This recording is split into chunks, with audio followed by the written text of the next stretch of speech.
सबको मेरा नमस्कार। आज हम यह जानेंगे कि अपनी लेखनी कैसे सुंदर बनाएं। इसके लिए हमको कुछ चिन्हों का अभ्यास करना पड़ेगा, जिनमें 5 प्रकार के चिन्ह होते हैं। पहला है इस तरह से सीधी लकीर खींचने का अभ्यास, खड़ी लकीर खींचने का अभ्यास, बिल्कुल सीधा हो यह प्रयास करेंगे। इन खड़ी लकीरों का प्रयोग वर्ण लिखते समय करेंगे। इसके बाद तिरछी लकीरों का अभ्यास इस तरह से करीब 45 डिग्री 45 अंश में और विपरीत दिशा में तिरछी लकीर खींचने का अभ्यास करेंगे। और एक चिन्ह ये है सबसे महत्वपूर्ण, गोला। जितनी गोलाई में हम वर्ण को लिखते हैं, गोलाई का प्रयोग करते हैं, वह अक्षर सुंदर बन जाते हैं, चाहे वो कोई भी भाषा हो, हिंदी, अंग्रेजी या उर्दू, कोई भी लिपि हो वो सुंदर लगने लगती है। अब हम स्वर के लिखने का तरीका जानेंगे, किस प्रकार सुंदर ढंग से हम लिख सकते हैं। पहले हम बनाते हैं अ, 2 आधा गोले का प्रयोग किया जाएगा।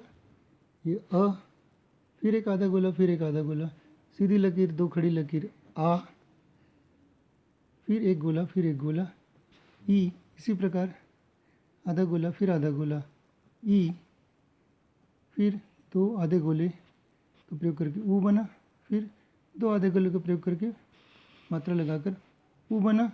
री के लिए हम क्या करेंगे, सीधी लकीर खींचेंगे। इसके बाद जैसे हम त्र लिखते हैं, जैसे त्र लिख के इसी से मिलाती हुई एक लाइन आगे लेंगे और एक खड़ी लाइन लेकर घुमा देंगे, ये बना री।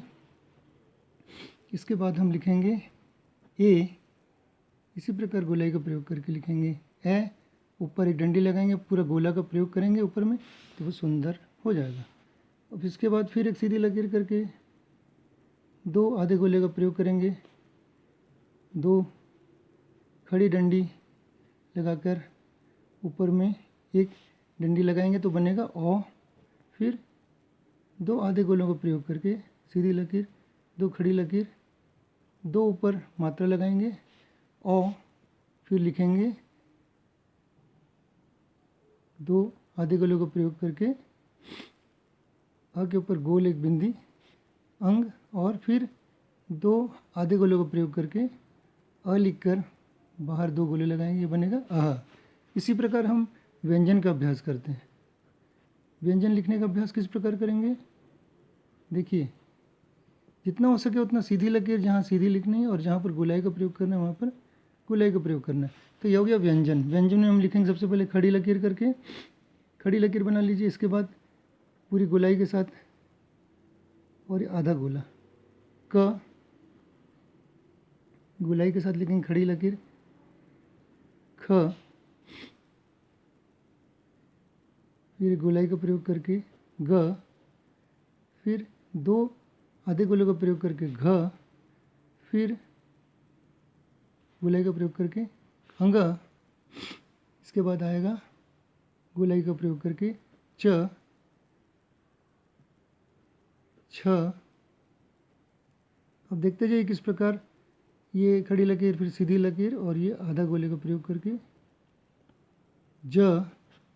फिर जैसे हम ई लिखते हैं छोटी, इस तरह का ई लिख के यहाँ से एक रेखा मिलाती हुई इस तरह से हम लिखेंगे झ। फिर लिखेंगे आधा गोला का प्रयोग करके बीच में से सीधी लाइन खींच के फिर खड़ी लकीर य। इसके बाद हम लिखेंगे ट, ट, और अच्छा गोलाई का प्रयोग कीजिए। इसके बाद है एक पूरा शून्य बना दीजिए, ठ, फिर ड,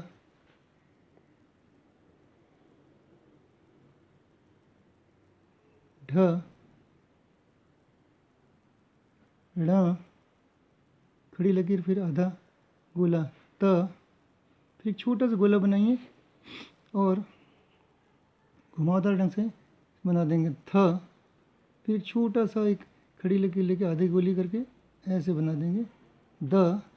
फिर छोटा गोले का प्रयोग, 2 आधे गोले का प्रयोग ध, फिर सीधी लकीर और एक गोला न। फिर हम लिखेंगे गोलाई का प्रयोग करके प, फिर प ही लिखकर एक आधा गोला और बना देंगे, ये बन जाएगा फ।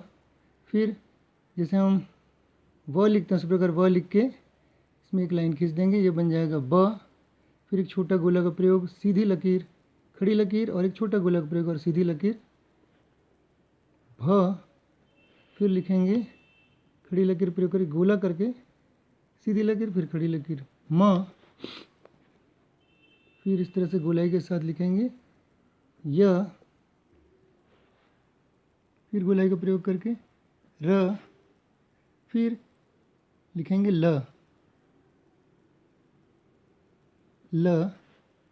और ल को एक तरीके से और लिख सकते हैं, मैं आपको अलग से लिख कर बता देता हूँ। जैसे 2 आधे गोले का प्रयोग करके भी ल लिखा जा सकता है, इस तरह से, इससे भी सुंदरता बढ़ जाती है। इस तरह से ल का प्रयोग किया जा सकता है। तो हम पहुँचे थे ल तक, इसके बाद हम लिखेंगे व, ये पूरी गोलाई का प्रयोग करके व। इसके बाद लिखेंगे हम श, जो शक्कर के छोटी सी गोलाई बनाकर, फिर पूरी गोलाई के साथ श। फिर प लिखकर एक तिरछी लकीर, षटकोण का स। फिर गोलाई का प्रयोग करके सौरौते का स। फिर एक छोटी सी लाइन खींचकर फिर आधा गोला, फिर एक आधा गोला का प्रयोग करेंगे, ये बनेगा ह। फिर छ लिखेंगे। यहाँ बच्चों को थोड़ी परेशानी होती है ना, इसको ध्यान रखेंगे। तो इससे इस तरह से थोड़ा सा ऊपर उठाते हुए यहाँ गोलाई लेकर फिर पूरा गोल घुमाते हुए नीचे की ओर लाना है, छ। और फिर जैसे हम त लिखते हैं बच्चों, त लिखेंगे और एक तिरछी लाइन लगा देंगे, तो त्र और ज्ञ। ज्ञ के लिए एक सीधी लकीर और इधर से गोलाई का प्रयोग करते हुए नीचे की ओर ले जाएंगे, ये बन जाता है ज्ञ। इस प्रकार लगातार अभ्यास से हम अपने लेखनी को सुंदर बना सकते हैं।